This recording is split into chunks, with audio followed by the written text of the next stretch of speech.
Hello, my peoples. It's Luana. I'm back with another video after 9 years. Hey, sometimes it's just like that. So let's get into this video. Today I'm here to talk with you about the 6 things that no one tells you about surgery. Have you ever had surgery, or are your loved ones getting to that age where they need to go under the knife to keep going with ease and grace in their body, in their mind, in their soul? I am right there with you.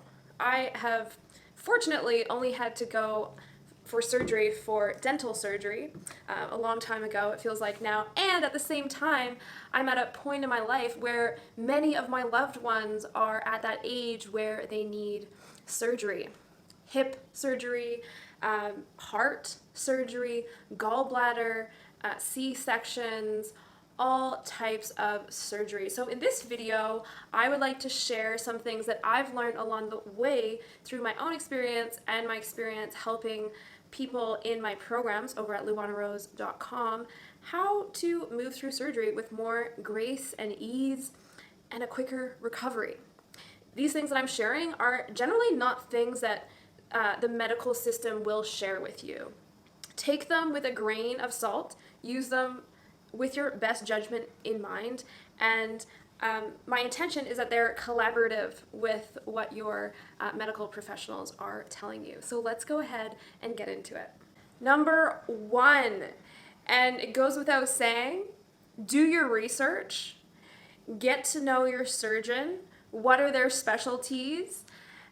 Who in your network or your friend group has worked with a surgeon, gone through the same surgery within the past, 3 to 2 to 1 years? Get to know your surgeon. This is obviously for elective surgeries. You have time, space, you can do the research and really put the time in, because this is your body, this is your being. It is so important to find a right fit surgeon for you. Number two is something that I wish was common knowledge. That is pre and post surgery care. Now, what does pre and post surgery care mean? Now, most hospitals, the good ones, will have the videos, the webinars, get the right pillows, do the physio exercises. That is all so important. And something that I've learned as a trauma specialist and somatic practitioner is that, let's say, I need to go for a hip surgery, which is very common and statistically proven to be one of the best recovery rate surgeries that you can do, right? So generally we're getting metal, some sort of foreign object in our body to support our mobility, our movement.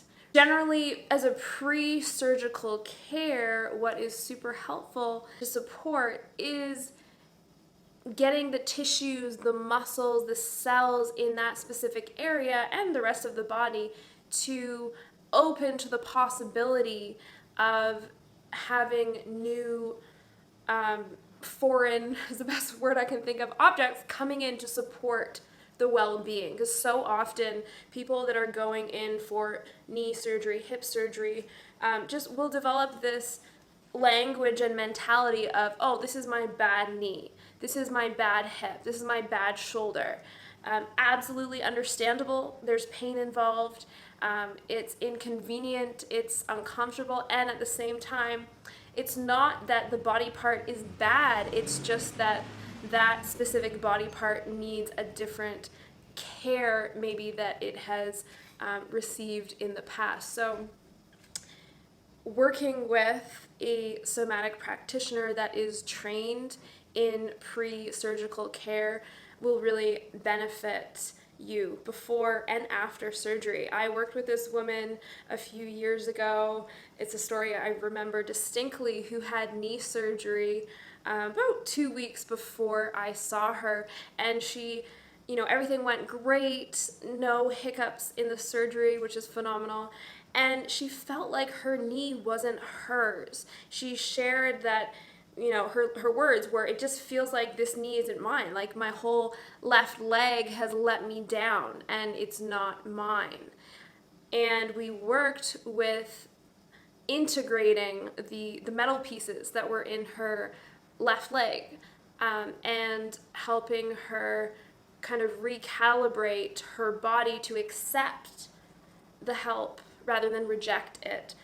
This is very common if you're familiar with Peter Levine's work, and the Eye of the Needle work. You will have heard of this stuff, which I hope to make common knowledge. So pre and post surgical care is so important. You don't need a lot of sessions. You can work specifically on accepting that new metal, screws, whatever it is, into your physiology, and your recovery will be much more easeful. Like this woman that I worked with, her knee, after the session, she actually had more mobility in her leg, in her left leg, and obviously her emotional health was much better as well. So that's just an example of a win that you can have with pre or post surgical care. Okay, number 3, anesthesia. Anesthesia is, given to us to put us in a sedative state, to help us numb and not feel the pain of going under the knife and having, helpful yet invasive surgical care. Anesthesia. What happens to our bodies when we go under anesthesia? Now, it depends on the type of anesthesia, right? Most surgeries, you will be able to have a choice of anesthesias that you receive.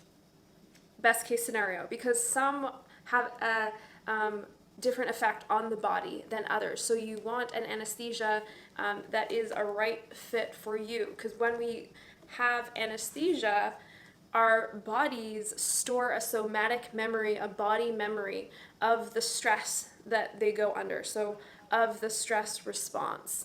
Even though we're not conscious because we're under anesthesia, our bodies remember.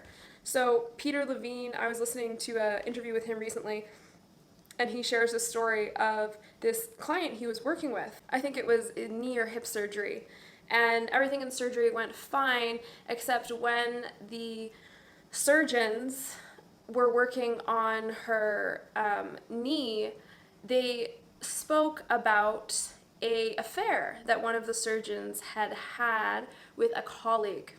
So as they were speaking about this affair, obviously the surgeons felt a sense of remorse, stress, and tension sharing the story. And they were working on this woman at the same time. So her cells, her somatic memory actually embodied that experience, which wasn't hers. And after the surgery, she felt like something was off. Something wasn't right within her knee.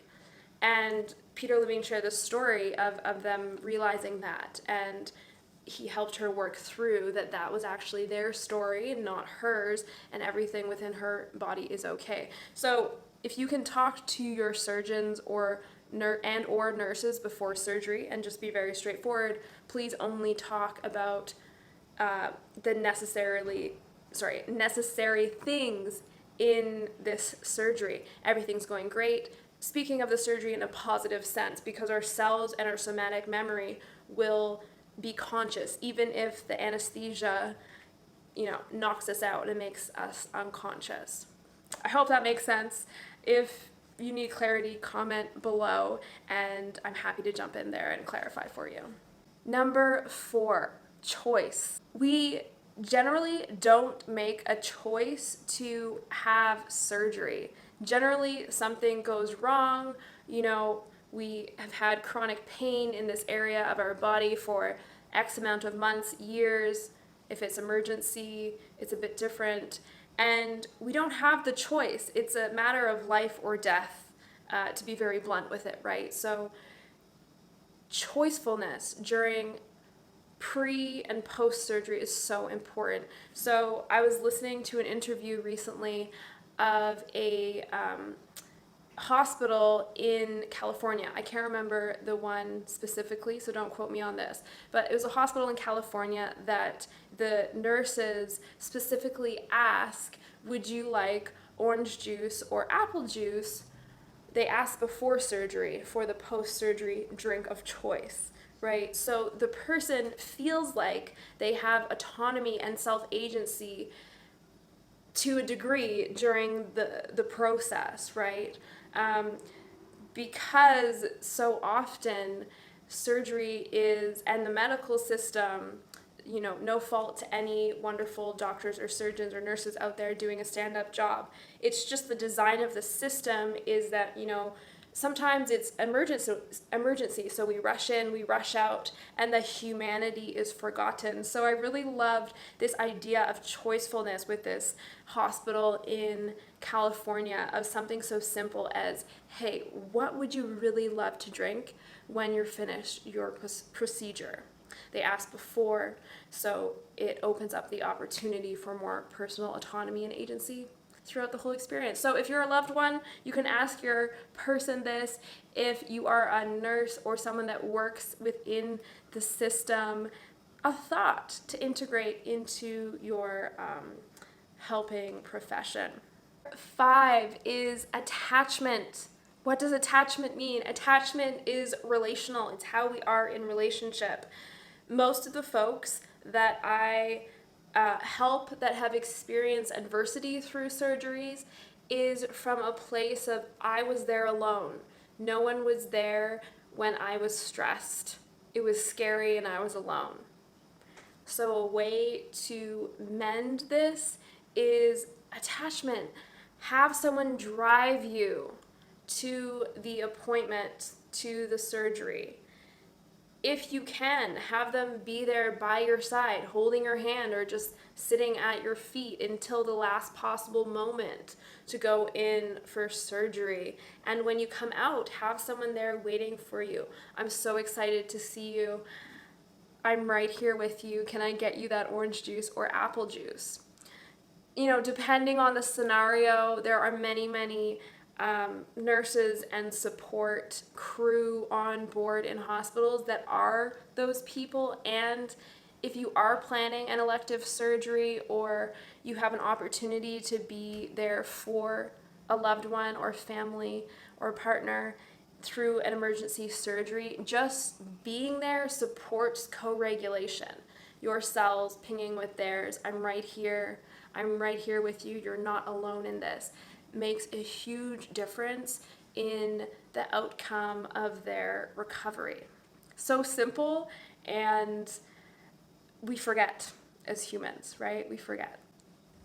The last and final one is so basic, and we also forget. It's drink lots of water post-surgery, post-experience, right? We get these drugs in our body to help us with anesthesia, whatever other drugs that you're getting, right? And we need to drink lots of water as soon as you can, right? With your doctor's permission, to flush out those toxins so they don't get stuck in the lymphatic system and your body system. Drink tons of water. I even tell the people I work with and my loved ones, like, up to a week after surgery, just make sure you're drinking more water. That's a wrap, my friends. If you like this video, make sure you go to luanarose.com and check out my programs of how to heal your body, shape our culture, and elevate humanity. If you like this video, make sure you give it a thumbs up. Wow, that was so cheesy. Make sure you give it a thumbs up, like, comment, and subscribe, and make sure you turn on that notification bell so you are notified when I upload my next video. And comment below, what would you like me to talk about in the next video? I want to hear. I will see you next time. Take good care.